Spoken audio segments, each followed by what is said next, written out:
એમાં પરમ દિવસે રાહુલ ગાંધી દ્વારા જે વોટ ચોરીની યાત્રા નીકળી છે તે યાત્રાની સભાની અંદર આપણા દેશના વડાપ્રધાન અને વિશ્વના જે નેતા છે તેમની અને તેમના સ્વર્ગસ્થ માતૃશ્રી ઉપર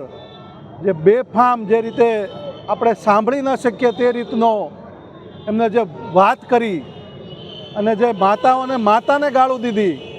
દેશના વડાપ્રધાન એટલે 140 કરોડ જનતાના આ જે દેશના વડાપ્રધાન છે તેમની માતાને આ ગાળું કહેવાય. એ માટે થઈ અને જે રાહુલ ગાંધી જે રીતે અત્યારે કારણ વગરની વોટ ચોરી અભિયાનનું યાત્રા કરીને નીકળ્યા છે, ખોટી યાત્રાની અંદર બિહારની અંદર ચૂંટણી છે અને વાતાવરણ આખું ઊભું કરે છે. જ્યારે પોતે જીતે છે ત્યારે વોટ ચોરી દેખાતી નથી અને અહીંયા આગળ બીજા સિટીની અંદર જ્યારે જીતવાની હોય છે ત્યારે વોટ ચોરી દેખાય છે. અને જે રીતે એમના કાર્યકર્તાઓ આવું કૃત્ય કરતા હોય છે ત્યારે ખબર પડે કે 70 વર્ષ જે શાસન કર્યું છે આપણને ખબર છે.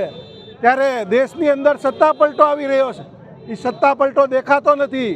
અને કોંગ્રેસના જે સંસ્કાર છે એ ચંદ્ર દેખાઈ આવે છે, એ જ આગળ ખબર પડે.